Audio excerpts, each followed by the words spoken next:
Hello, Ray Phoenix here. Welcome to Let's Play Simpsons Hit and Run the Gru mod Part 5. We've obtained a blender, and no, it's not the kind of blender that people used to make 3D models with that they put in the mods for these games. It's an actual blender, one that you could probably cut stuff up, make puree with. Like that one I saw that Kevel guy once used to make puree Mega Man X7 with. Professor Frank is going to say that he wishes that he could allow us to use the Truckosaurus, but there's too much interference of people using cell phones ever, because cell phones are the worst causes of interference these days, and everyone has them. He says his insurance premiums are so sky high. Why would his insurance premiums be so sky high? Well, if you watched the show before, I think you kind of know why.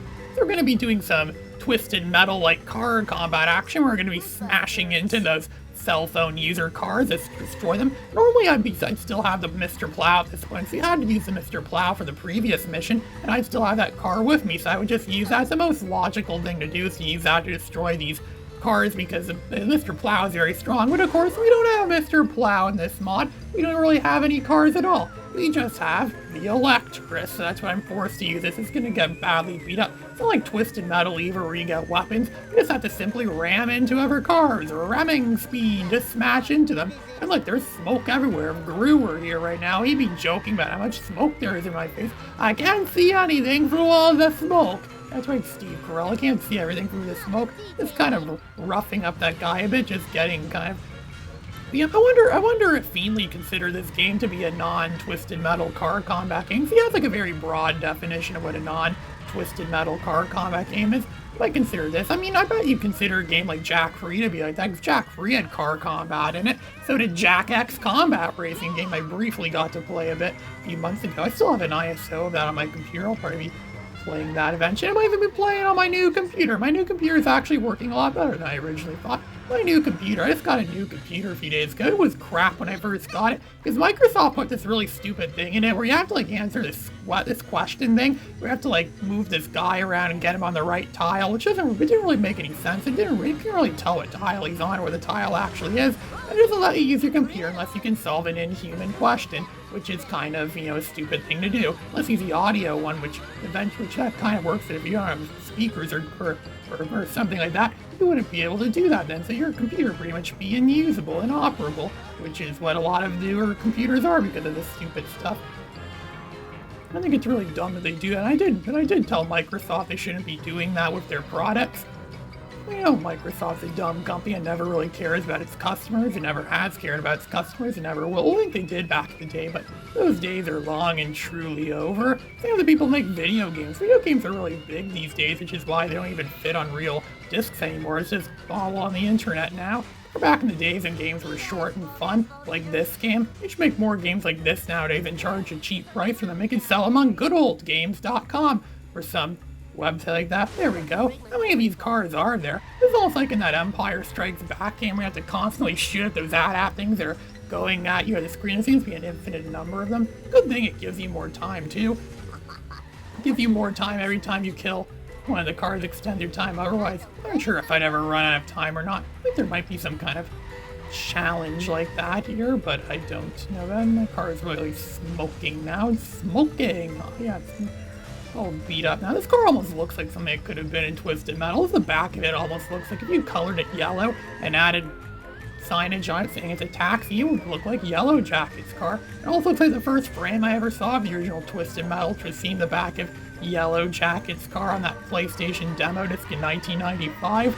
There we go, we finally destroyed all those stupid cars, and now we could go back to the stupid stadium where Professor Frink could get his stupid, what is it, the Truckosaurus to run? I don't really care about those wasp cameras. I'm not sure if it's, I don't know. You can't really 100% complete this mod due to flaws in the mod and the fact that those cars that don't exist in the game are still required to get the game 100% complete. Well, you can't get them because they're not in this version of the game. There we go, now I have to go talk to Professor Frink again. Professor Frink, he makes you laugh, he makes you think. He's Professor Frink. I wonder where they got that name from, Professor Frink, or they come up with that name from, I don't know. That sucky name, or sucky thing, or whatever sucky is. No offense to people that have names like that.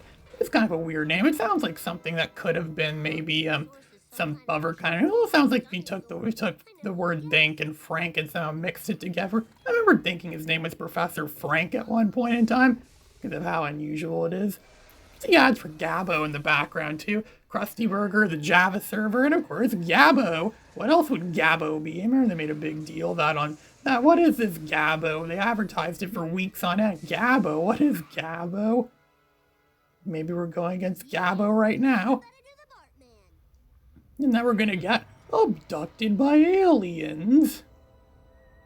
Alien abduction. I remember there was a game called that a long time ago that I found on my I'm in a bunch of game demos I had on that MP3 player where I had PC demos that someone loaded onto. It had like Lego Racers and it had Alien Abduction on it. It had the Starship Troopers game on it too. Save your game? Yeah, I'll save my game. What's the name? I always like to save. I don't think this game has autosave. It just tells you when, it just prompts you to save when you complete a level like that, but I don't think there is an autosave feature. This game, at least none that I know. So now we're playing, we'd normally be playing as Lisa Simpson in this level, and now we're playing as a different minion. The short fat minion. I'm not sure what his name is, but it's a short fat minion. We're gonna go talk to the comic book guy. Jabba the Fat is what people like to call him. And Bart's gone missing, or that other minion in this case has gone missing. We're being that other minion, trying to find the other minion, and all the comic book guy is concerned about is getting a mint condition radioactive man comic. I wonder if it's possible to destroy the nerd in this. I think I did try doing it once. You can't really destroy him, I don't think. Destroy the nerd.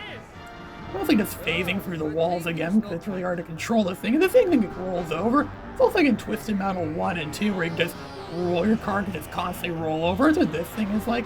I won't even dare go up that ramp thing, so I get thrown out of the game. And it might trigger some kind of game-breaking glitch or something like that. There we go, we got there first. Let's go pick. Oh, it's not a radioactive man comic, it's an Itchy and Scratchy comic. He's obsessed with Itchy and Scratchy. Why am I not surprised? I'm sure Itchy and Scratchy have a very popular comic book brand. It's probably published by a company like Bongo Comics or something like that. The company I used to publish the Simpsons comics or something like that. Makes me guess this place also looks like it's in LA or somewhere like that, or maybe in Hollywood or somewhere like that, or even in Florida maybe is where this looks like. I used to think, where is Springfield located? Is it located in Florida? But it can't be, because it snows in some other episodes. It's like this, but then again, Springfield doesn't really have a defined location in the world. It's like sometimes it's set in the northern icy areas, and sometimes it's set in like tropical areas. Like in that one episode, it was February 14th, and they were just wearing short sleeve t-shirts and shorts outside. But they later retconned it by saying it was an unusually warm February 14th. They have their own way of retconning things. We're gonna go and get our car, the Electress, a partially damaged Electress. We're gonna talk to Milhouse, and his father is No House. Like Milhouse's parents are still divorced at this point in time. And he still keeps getting distracted too. You know he has a thing for the minion we're playing as. He probably collects like toys of it and stuff in his bedroom. And he probably has like pictures of the minion too. And he has underwear of the minion, and he has like, because you know he likes to wear Doodlebops underwear, and he also likes to have like the surprise Doodlebops concert as well too. Whoa, is this a surprise Doodlebops concert? I used to joke about the Doodlebops playing at casinos. And then the Wiggles actually played at a casino once at somewhere in Australia, I think. Now that joke doesn't seem as funny anymore because it has something that children's bands actually do play at adult-only venues, so I don't really think that's much of a joke anymore if it's real. All we really do in this mission, this might be one of the worst missions in the game. All we ever really do in this mission is just explore. I mean, we're just driving around the venue. I guess they wanted to get you acquainted with the venue in this game so you could get a feel of what it's like, what's what, and where's where. So we're just driving around the venue from what's pretty much just a wild goose chase. And we're going around, and somehow Milhouse is capable of teleporting. Rapidly teleporting all over the level. He was there a few seconds ago, now he's down here, and then he's over there, he's somewhere else. I wonder how he got this far without a car. Maybe he does have a car. I used to think there may have been a level in this game where you play as Milhouse and you get to drive cars. I mean, every other kid in this game gets to drive cars. Why not Milhouse? Oh, maybe it's because his parents wouldn't let him do that. I'm sure his parents don't let him do it. He has overly protective parents, I'm pretty sure, which don't approve of him doing some stuff or whatnot, or some stuff.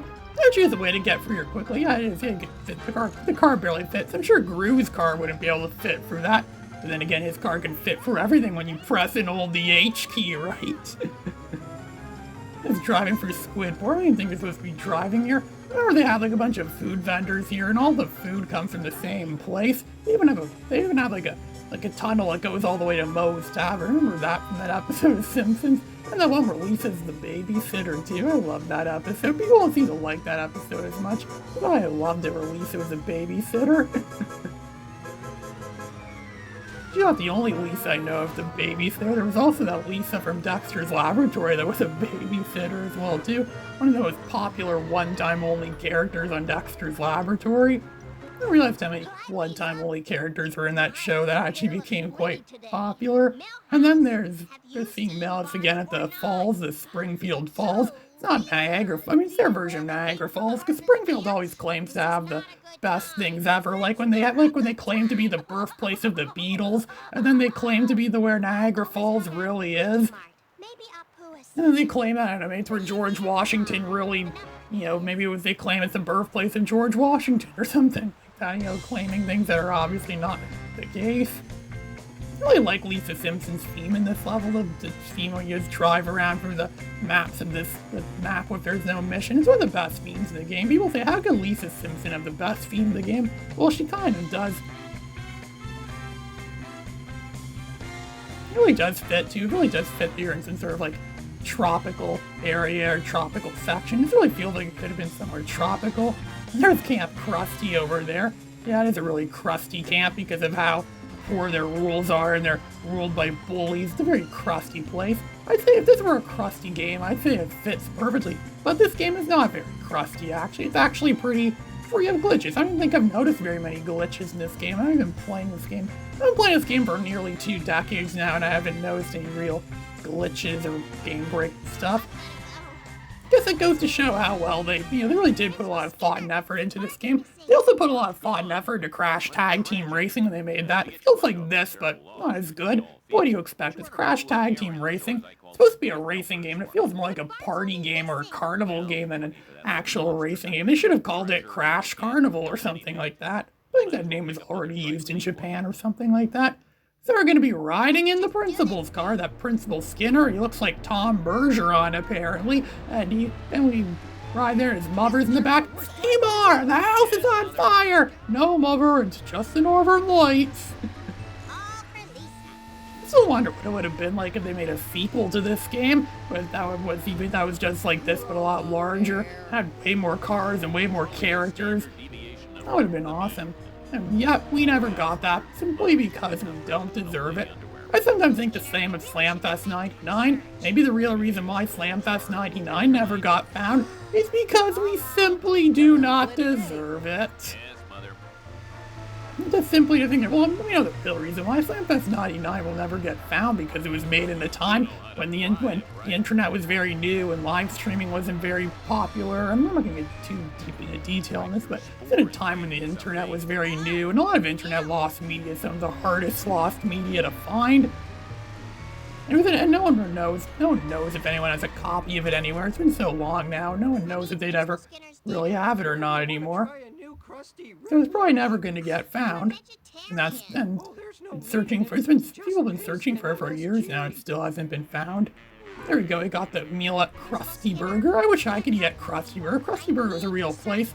I'd eat there. I remember making a joke about that once when I found out White Castle was a real restaurant. I thought, whoa, White Castle's a real restaurant? And I thought they made that up for Harold and Kumar. I thought it was just a fake restaurant. Some people only know about the frozen burgers they had in the grocery store at one point, and I only knew about it because of Harold and Kumar. I thought it was made up, and I thought, oh, whatever places that I used to think were made up are actually real. Is movies from those Jay and Silent Bob movies, is that a real place? I'm here to pick up Principal Skinner's personal items. They were going to Dr. Nick again. We know Dr. Nick was just working with Bart not too long ago, earlier in this video, in fact. And yet he knows nothing about what happened to Bart. And they're going back to the Wasteland arcade. I think that may have been the same arcade where Homer Simpson learned how to play that boxing game. He became quite good at one of those early episodes back in 1990. And yet in later episodes, Bart Simpson has no idea what an arcade machine is. They really did a good job making Bart and Lisa modern kids. Now they're at a point where they've never even heard of VCRs before, VHS tapes. And pretty soon, not too long from now, we're gonna get to a point where they've never even heard of DVDs before. They have no idea what DVDs are. Mother's laundry, dinner for Edna and me, and Now you're just gonna give us more stuff to do. No, I'm not doing any more of this crap. I have to go find that other minion. I don't know his name, but we're gonna have to find him anyways, even though we don't know what he's called. my ridiculous errands, I suppose. And all we do get is we just get to unlock Principal Skinner's car.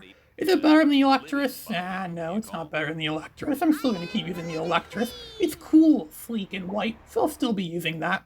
This is Ray Phoenix, signing out.